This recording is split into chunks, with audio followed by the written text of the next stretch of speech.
Spróbuj tego. Spróbuj, Ala. I co? O Jezu, jakie pyszne. Patrzcie, tutaj się przyjeżdża do takiego miejsca, gdzie troszkę popełniliśmy błąd. Żyje tutaj dookoła jeziora 3 miliony ludzi. Okej. To jest nasza pani driverka, która ma jednego klapka. Czemu pani z jednym klapem? Szła przed chwilą bez żadnego, teraz ma jednego. 90% ludzi tutaj właśnie żyje z tego z rybołówstwa i tak dalej, z tego co tutaj po prostu się dzieje. Patrzcie, jak to rybki wyciągają. Tutaj też. Ale to jest niesamowite. Tutaj pani wyciągnęła teraz hamulec. Dobra, skaczę szybko. Okej, 1 minute. Dobra, oby ten kierowca tutaj był i czekał, bo bardziej by mu się opłacało nie czekać. Bo nas ma dostać $15, a sprzętu w plecaku było za jakieś 2000.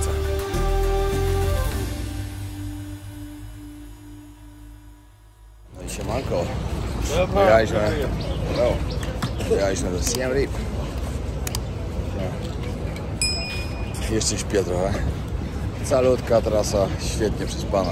Nawet od przerwy jak byliśmy na granicy, jak tylko przyjechaliśmy do autobusu, od razu do spania i nas teraz obudził pan kierowca, że tak jak na miejsce, że trzeba wysiadać. Także świetnie. Wygląda tuk-tuk, a takie mają jeszcze te mototaksi z taką przyczepką. Takim czymś się też tu jeździ. No i tu jesteśmy w centrum i tutaj się zaczyna Pub Street. Tutaj będziemy wieczorem. Z główna ulica, gdzie są wszystkie największe imprezy. Niedawno, ja byłem ostatnim razem, mieszkałem tutaj niedaleko tej ulicy. Teraz będziemy mieszkać 2 km od niej.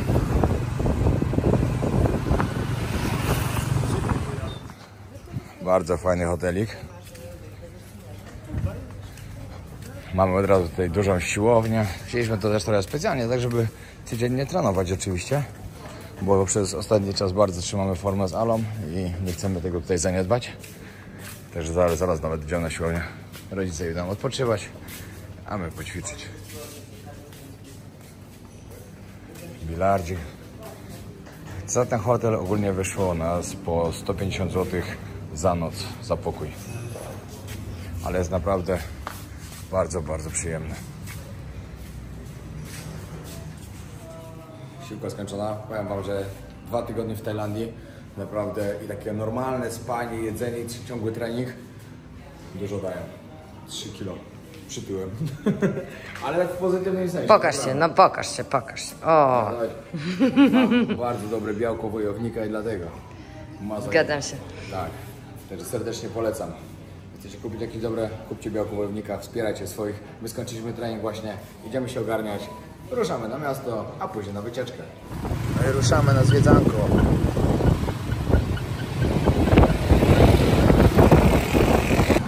Przyjechaliśmy na Pub Street, czyli ulica, która oczywiście wieczorem najlepiej żyje, najwięcej się tutaj dzieje. Tu ona się dokładnie zaczyna tutaj z wejścia, ale tutaj ta droga tak samo.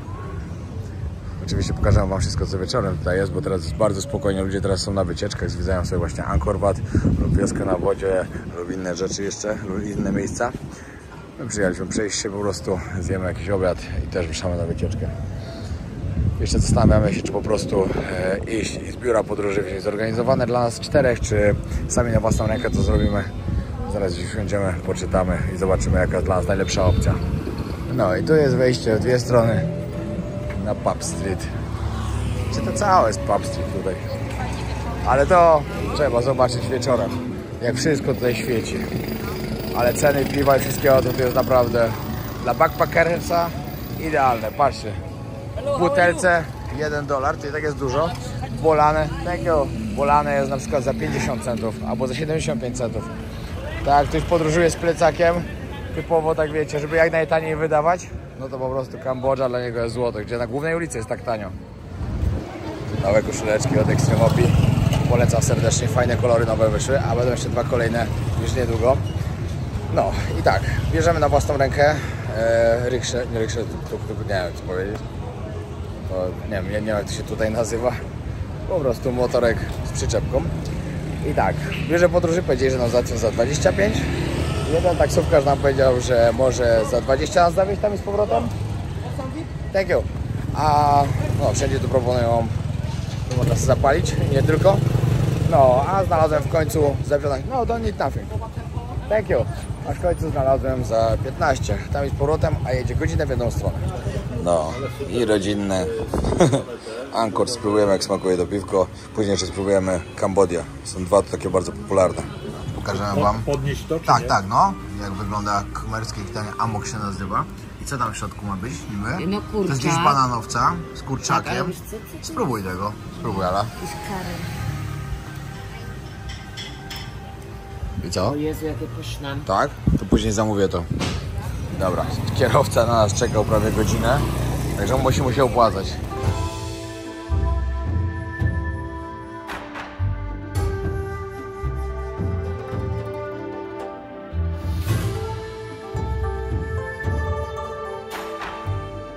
Dojeżdżamy już do wioski, gdzie będziemy właśnie zaraz wsiadać na łódkę i płynąć. Tamta wioska, którą wam będziemy pokazywać, to jest typowo taka na falach, na wodzie. Oczywiście wszystko tam zależy od tego, czy jest pora deszczowa, czy sucha, od ilości wody. Zobaczymy, jak będzie teraz. Byłem takie 4 lata temu, także jak ktoś oglądał odcinki z mojej pierwszej podróży po Azji, to mogliście zobaczyć. Fajnie, bardzo dobrze to wtedy wspominam.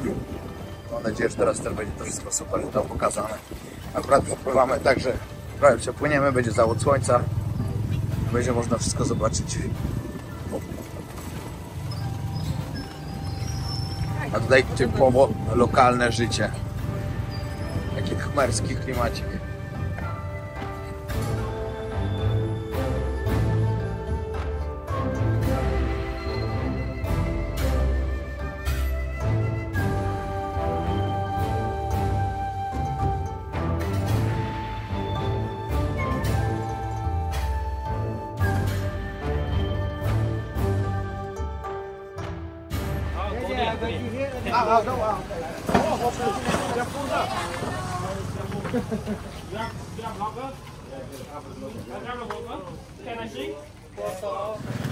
Patrzcie, tutaj się przyjeżdża do takiego miejsca, gdzie troszkę popełniliśmy błąd, ponieważ chciałem sprzedać całą wycieczkę za 18 z transportem, za $18 od osoby. Mówimy, że nie, na własną rękę sobie załatwimy. I okazało się, że na własną rękę wyszło drożej. Jestem naprawdę zaskoczony, że wyszło drożej na własną rękę. Nie wiem jakim cudem, ale tak wyszło. Tutaj zapłaciliśmy po $20 od osoby za jezioro i za łódkę ogólnie. Plus musimy zapłacić jeszcze 15 za nas wszystkich za motorek. Także no, wyjdzie więcej. Chyba, że tam było po 18, ale były jeszcze jakieś ukryte koszty, że na przykład byśmy przyjechali, by trzeba było za łódkę zapłacić. Tego nie wiemy. No, ale jeśli nie, no to już jednak lepiej sobie zbiera podróży wziąć wycieczkę. A wiecie co, tak przed chwilą też rozmawialiśmy właśnie o tym, że Kambodża naprawdę powinna się każdemu kojarzyć z pięknym Angkor Wat, z największym kompleksem świątyń po prostu na całym świecie, z czymś tak niesamowitym, że po prostu myślę, że każdy, kto ma taką możliwość, powinien zobaczyć, jak to wygląda. Ja wam to pokażę oczywiście w kolejnym odcinku, ponieważ jutro wstajemy 4:30, o 5:00 już tam jedziemy, żeby iść tam na wschód słońca. Akurat będzie z nami polski przewodnik, także nam opowie wszystko fajnie, dokładnie, żebyśmy się dowiedzieli, jak to tam wyglądało. Specjalnie zrobiliśmy takie coś, żeby... Bo ja już byłem wcześniej w Angkor Wat, ale byłem tyle i wiedziałem tyle, co wyczytałem sam na internecie, a ja chciałem po prostu się dowiedzieć dokładnie, że jak będziemy szli, ten przewodnik nam będzie opowiadał miejsce po miejscu, także to będzie niesamowite, ale przechodząc do puenty, z tym się powinno każdemu kojarzyć Kambodża, a mi niestety się kojarzy z czymś złym. Mi się kojarzy, jak ja słyszę Kambodżę, jak jestem tutaj, to myślę tylko niestety o Pol Pocie, o człowieku, który wymordował 2 miliony Khmerów, człowiek, który po prostu takim potworem, że po prostu szok. I człowiek, który nigdy nie został skazany za to, co zrobił. I to jest najsmutniejsze w tym wszystkim. Bardzo warto posłuchać i poglądać filmy, kim był Pol Pot, kim byli Czerwoni Khmerzy i co tutaj się działo zupełnie niedawno.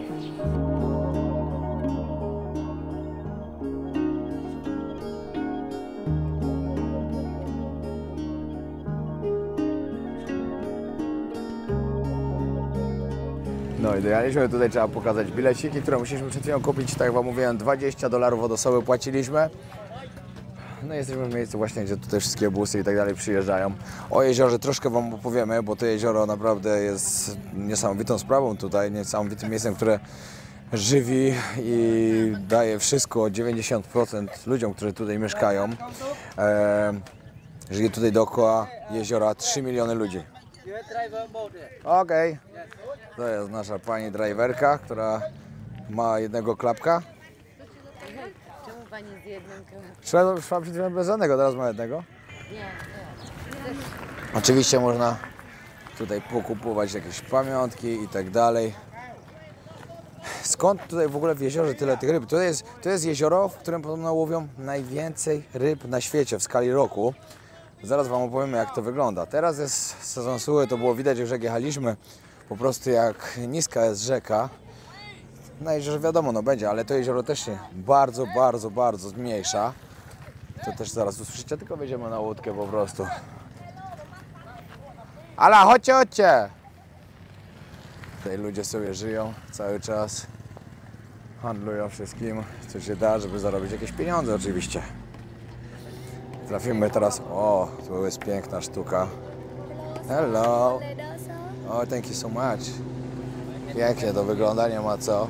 Thank you. O, taką łódeczkę będziemy mieli. O, ale leci.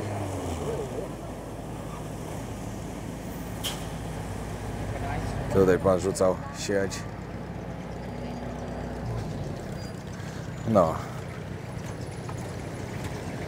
Rybki wyławiają małe. To jest nasza łódź.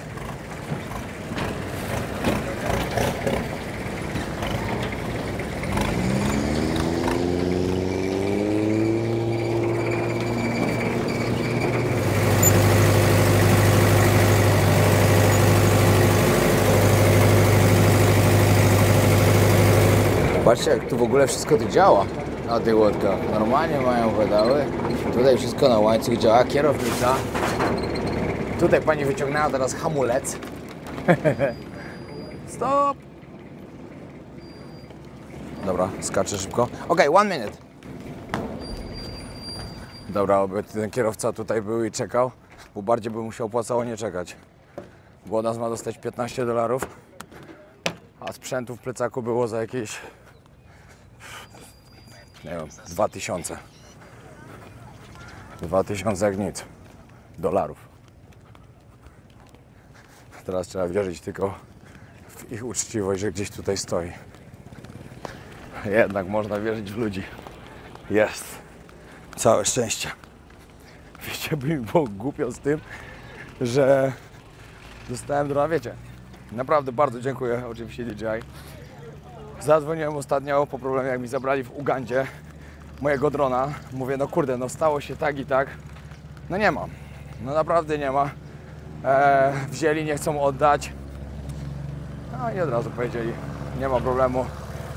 Wyślemy nowego. Nowym się będzie latało jeszcze lepiej. Filmy będą jeszcze lepsze. Także dziękuję bardzo. Naprawdę bardzo dziękuję. Także za niedługo zobaczycie, jak wyglądają filmy z nowego DJI Mini 4. Ja się już nie mogę doczekać, serio. To będzie petarda. Trzeba jechać, bo słońce zachodzi.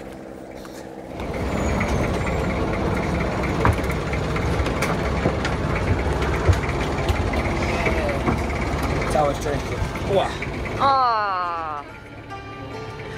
Ludzie są uczciwi jednak.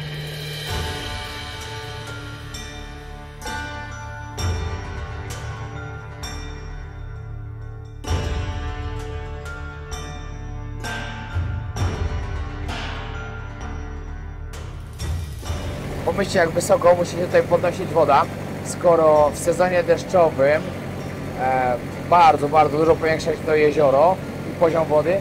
Domy są budowane tutaj na 10-metrowych balach. No, zaraz pływamy właśnie do wioski, która tak naprawdę już się tak zacznie tak mocno, że dom na domie, to zaraz wam pokażemy. No, ale tyle lat temu tu byłem i dokładnie pamiętałem, że tak samo to wszystko wyglądało.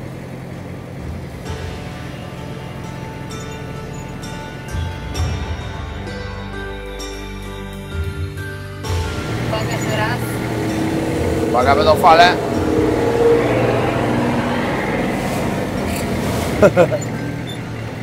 Jedna łódź wypłynęła, teraz będzie druga płynęła.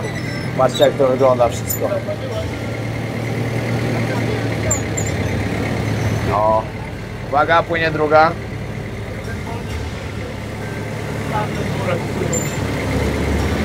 Patrzcie, jak tu wszystko jest wysoko. Jest sezon deszczowy.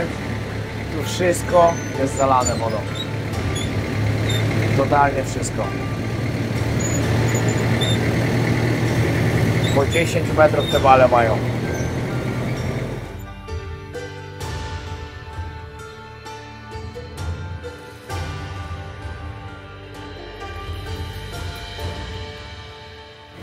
Zaraz wypłyniemy właśnie na jezioro, na Tonle Sap. Pokażę wam, jak to wygląda też. Musicie wiedzieć o tym, że tutaj na przykład w porze suchej to jezioro ma 2,5 tysiąca km², a na przykład w porze deszczowej 15 tysięcy. Pomyślcie, o ile razy się tutaj to zwiększa po prostu.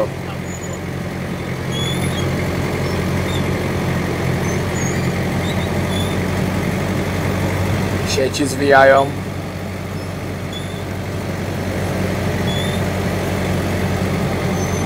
% ludzi tutaj właśnie żyje z tego, z rybołówstwa i tak dalej, z tego, co tutaj po prostu się dzieje.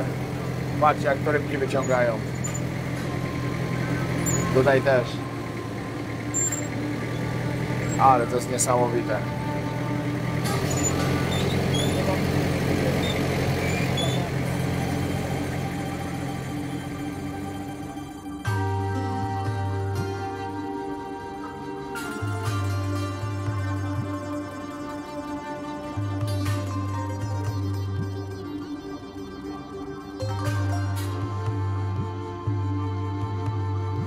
Tak jak wam mówiłem, tutaj w tych wszystkich wioskach dookoła jeziora Tonle Sap mieszka 3 miliony ludzi.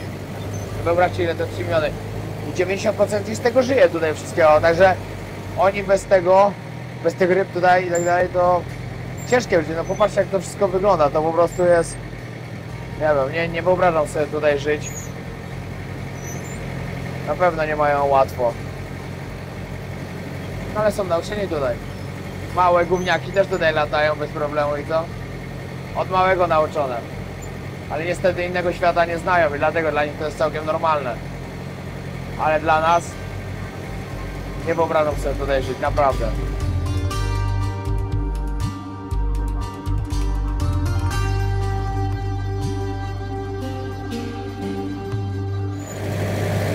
Oni tu rocznie wyławiają od 170 do 210 tysięcy ton ryb.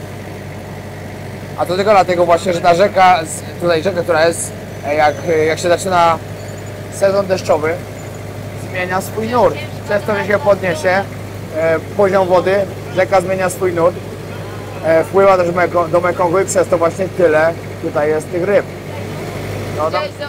No, dom z łodzi zrobiony.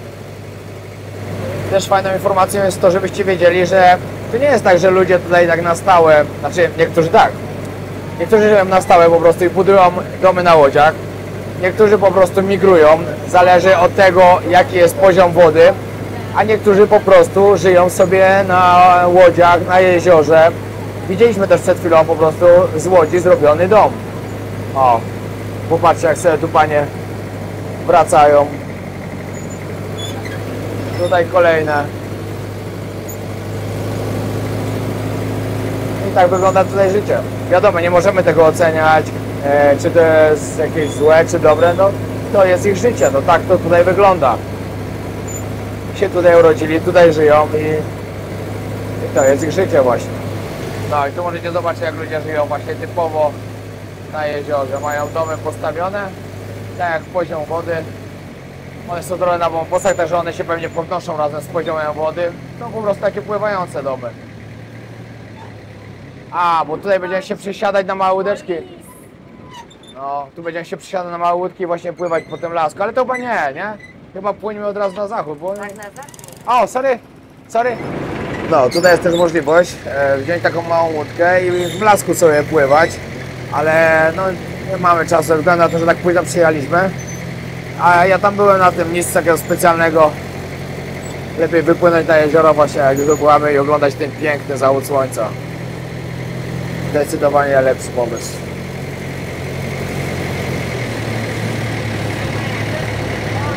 Ale ładny zachód. Może dronem przelecieć. Patrzcie, tutaj są też restauracje na wodzie, które też są właśnie tak budowane, jak takie pływające po prostu.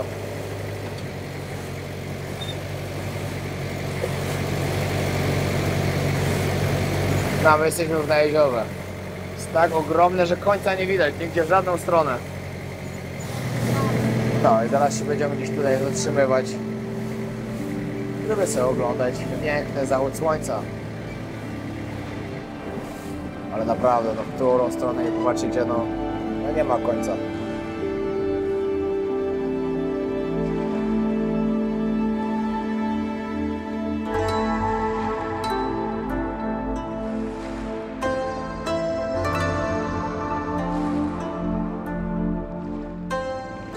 Piękny zachód na jeziorku.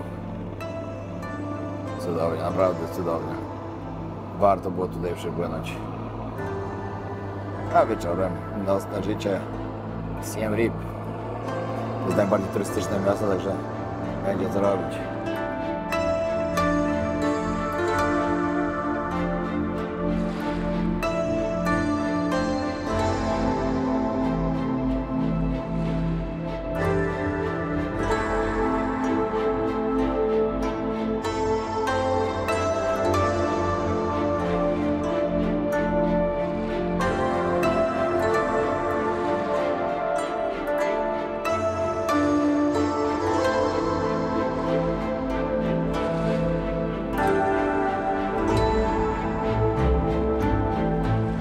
Powiem wam, że teraz jak słońce zachodzi, to wszystko takiego innego koloru i obrazu nabrało, że po prostu szok. Naprawdę ciekawie tu jest, bardzo, bardzo ciekawie.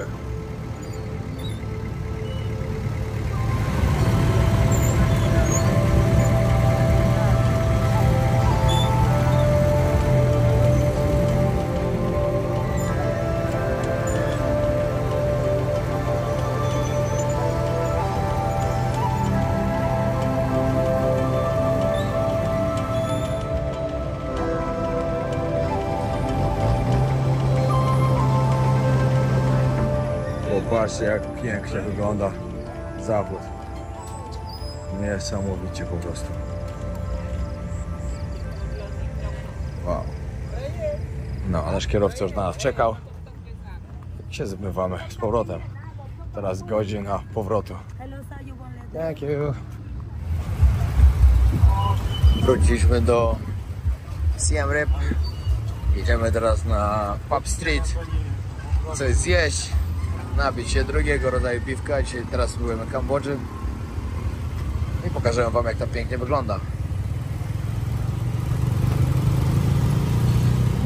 No i wchodzimy na Pub Street. A jeszcze muzyka to nie gra, jeszcze jest trochę wcześniej, bo jest dopiero 19:30, ale już wszystko ładnie świeci. Z godziny na godzinę będzie się to rozkręcało oczywiście coraz bardziej. I no, nie wiem, ile tu zostaniemy dzisiaj dokładnie, ze względu na to, że jutro 4:30 stajemy, tak jak wam mówiłem już wcześniej. Tak jo. Ale pamiętam kiedyś, jak tutaj byłem w hostelu imprezowym. Nazywał się Monkey coś.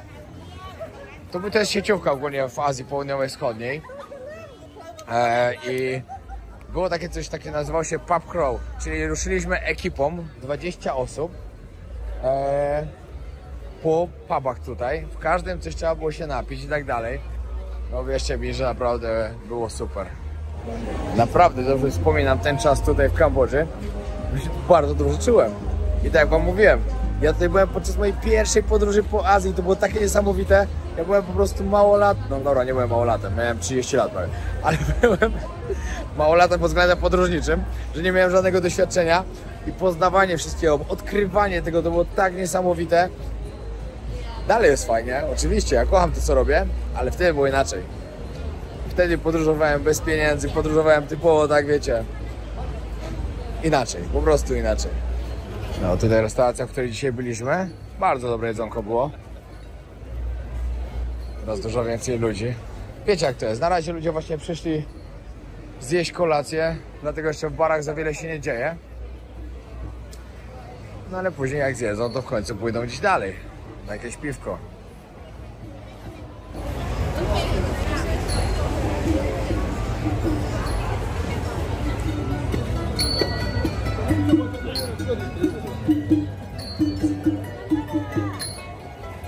Koncercik.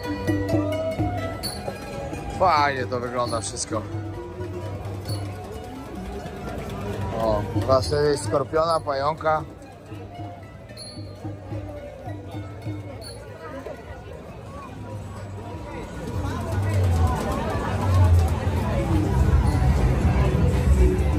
Jestem zaskoczony, że tu nigdzie nie gra muzyka, naprawdę.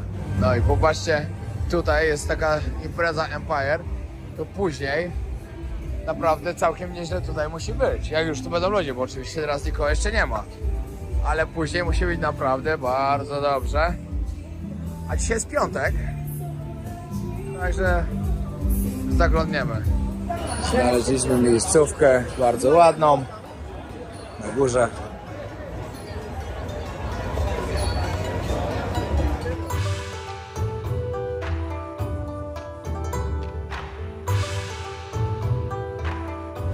Zjedliśmy kolację, ludzi coraz więcej.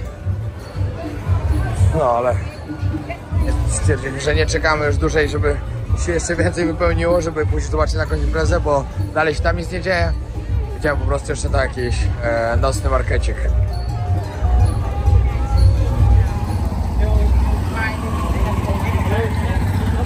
No i znaleźliśmy Riverside Night Market. Zobaczymy co tutaj fajnego mają. Czy jest to wszystko to samo co w Tajlandii? Czy jest... O kurczę, to już chyba zamknięte będzie większość.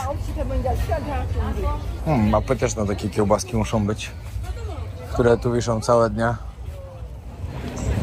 Masakra. Wracam się szybko z marketu. Drugi raz zapomniałem plecaka. I mam nadzieję, że go zapomniałem w restauracji, a nie w tuk-tuku. Bo to była masakra. Ja nie wiem co dzisiaj, ja nie mam w ogóle głowy dzisiaj na karku. Kompletnie, nie wiem czy to ze zmęczenia, czy co. Nie wiem. Kurde, na górze go nie widzę, może go ktoś wziął. Głupi ma zawsze szczęście, jak to mówią. Jest. No, idziemy tutaj dokładnie zobaczyć. To jest typowo styl jak w Wietnamie, że macie takie malutkie krzesła, żebyście wiedzieli jakie one są malutkie. Patrzcie, sięga mi do połowy piszczela, to są takie jak dla dzieci. Jak sobie siedzą w takich stolikach. W Wietnamie to jest bardzo, bardzo popularne, że wszędzie, każda knajpka tak lokalna wygląda, że siedzą w takich stolikach i piwo piją. Dobra, liczyliśmy trochę na taki night market, ale taki bardziej z jedzeniem, a tu widać, że tylko pamiątki, tu w ogóle dużo już zamkniętych rzeczy. No i ciuchy. Chyba nieudany wypad będzie. Niestety. Ale i tak zaraz trzeba iść do domu, bo już jest po 9. Dużo spania nam nie zostało. Tuk-tuki jednak. Dostałem wiadomość, że odbierają nas o 5:30, bo mieszkamy podobno niedaleko. Niedaleko Angkor Wat. Także się dobrze składa. Pośpimy z pół godziny dłużej.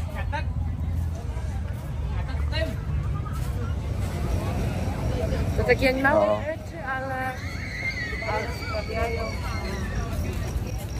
No, powoli się uciąłem zbierać do domu. Ale fajny, naprawdę bardzo fajny dzień dzisiaj był. No, każdy zadowolony, jakże można iść do domu. Dzień udany, a jutro czeka nas jeszcze lepszy. Wszystko świeci ładnie. Dużo ludzi wszędzie. Cena za godzinę. Guest house, cena za godzinę $5. A na minuty? Nie było na minutę. Ja byś powiedziała, a ja potrzebuję tylko 5 minut? Za pokój? Tak, za pokój na godzinę. Taki pokoik mamy. Tak, spoko. 150 zł na noc. To chyba jest dobrze. Co tu jest? Aha. Balkonik. Łazienka. Patrzcie, jaki prysznic. Prysznic po prostu dół, bez żadnej kabiny. I wanna. Elegancko. Dobra, koniec tego odcinka. Pozdrawiamy serdecznie, Ala pozdrawiamy też. Trzymajcie się, zapraszamy na kolejny, czyli z najpiękniejszego miejsca, jakie można zobaczyć w Kambodży i które odwiedza praktycznie każdy, który tutaj przyjeżdża, czyli z pięknego Angkor Wat. Zapraszamy na kolejny odcinek. Zostawcie subskrypcję i bądź z nami.